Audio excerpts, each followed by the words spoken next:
In the simplest terms, we might say that the central preoccupations with philosophy, or the central questions philosophy are, what is there, how do we know, and what can we say about it?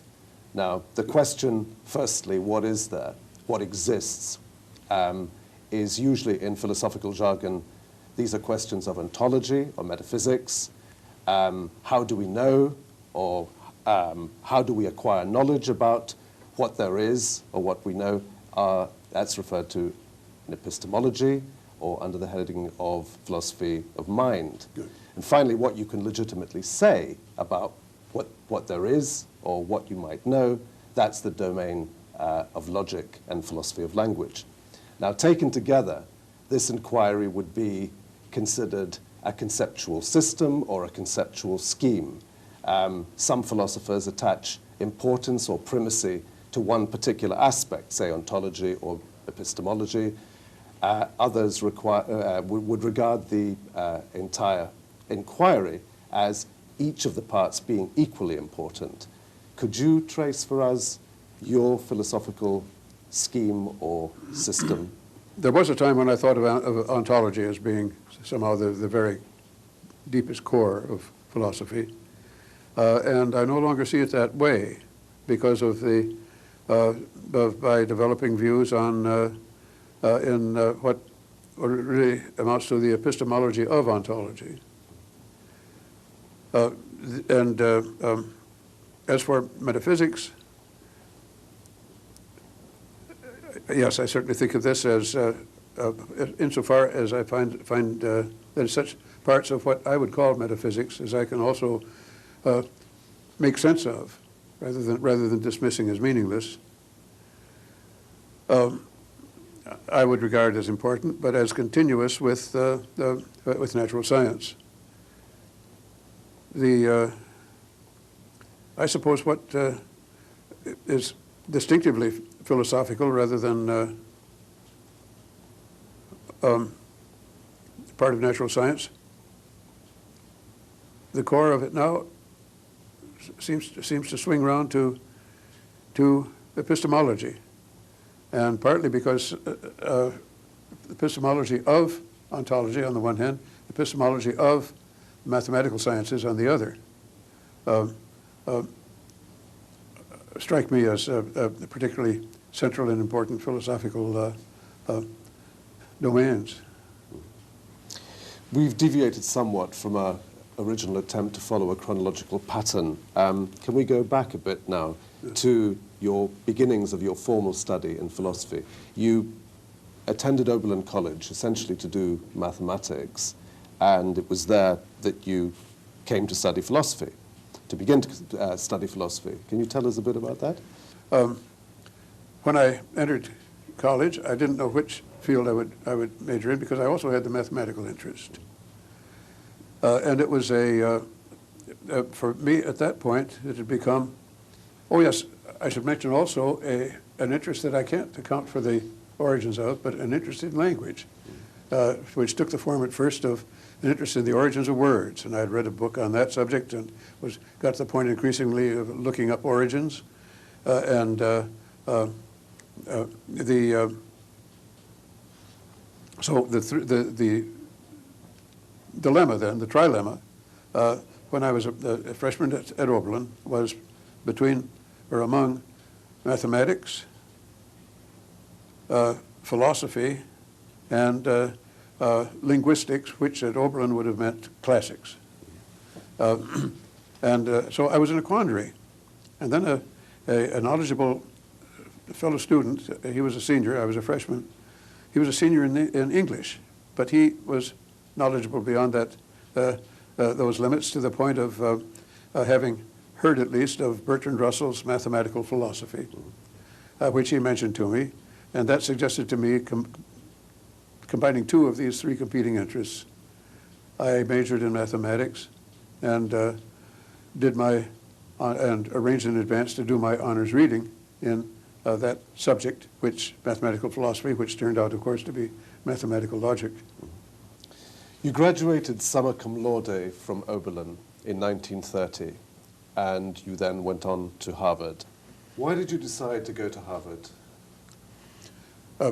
Because of Principia Mathematica, I had developed this great admiration for that tremendous three-volume work in mathematical logic, and Whitehead was one of the two authors, Whitehead and Russell. And Whitehead was a professor of philosophy at Harvard. I happily changed my field to philosophy, partly because of Whitehead, but partly also because philosophy had been my interest along with mathematics from the beginning. Now, Whitehead, I hadn't realized then that Whitehead had given up long since his concern with mathematical logic, and his work was thoroughly philosophical. In fact, it was metaphysical, and turned out to be not particularly significant for me philosophically, although Whitehead was my very congenial supervisor when I was writing my PhD thesis on Principia Mathematica. At Harvard, you were awarded your MA, your Master of Arts degree, after 1 year, and your PhD a year later. And Alfred North Whitehead, the co-author with Russell of Principia Mathematica, was your supervisor. The subject of your thesis was also on the Principia, right. And you also met Russell while you were there. Can you tell us a little what Russell was like as you remembered him?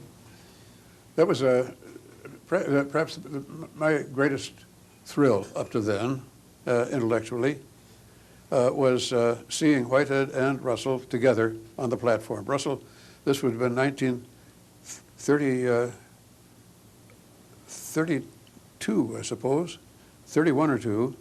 He passed through Harvard and gave a lecture, and Whitehead introduced him. And then, adding a further thrill, Whitehead, after the lecture, introduced me to Russell. I talked with him. Well, it was perhaps late 31. I'd already begun my PhD thesis, because I remember that I described what I was doing, outlined my plan as it stood at that time. And Russell was receptive, and eventually, when a book came out of it several years later, 3 years later, I sent Russell a copy, and I had a very thoughtful, searching response. He had studied it. What was your most memorable experience as a graduate student at Harvard? Well, I just told you about meeting Whitehead. Meeting Russell through Whitehead. That was certainly the most memorable. Who do you think most influenced you during your student years, to include your undergraduate and graduate years? Oh, yes, good. My undergraduate years at Oberlin, the one who influenced me most, I suppose, was Raymond Stetson, his psychology course. One of the books we read was John B. Watson's Psychology from the Standpoint of a Behaviorist. That was certainly influential. It's often been thought that you picked up your interest in behaviorism from B.F. Skinner, who was one of the first junior fellows of Harvard with you. But I think in your autobiography you mentioned that, in fact, you had your exposure to behaviorism predated your exposure to Skinner. Yes, I was tickled. I didn't realize that until I read Skinner's autobiography. Right. And thought about the dates and decided that, yes, I had beat him to it by a few months. Right.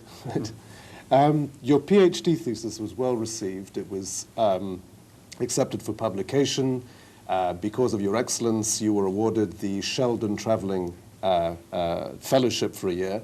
You decided to go to Vienna. Now, why to Vienna? I remember it was Herbert Feigl, who was a young member of the Vienna Circle, but was spending that year as a Rockefeller Fellow at Harvard. When you arrived in Vienna, you were one of only 2 Anglophones who were invited to join the Circle. Tell us a bit about the members of the Circle. Yes, a leading figure there.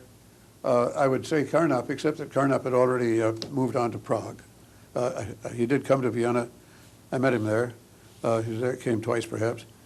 The leading figure at that time was Hans Hahn, mathematician. Another member was Hans' sister, an elderly woman, blind, completely blind, smoked long, thin, crooked stogies called Virginias, with a straw sticking out of the end as a mouthpiece. She was the wife of Otto Neurath. But Neurath himself wasn't there. He was in Moscow that year, or that term. And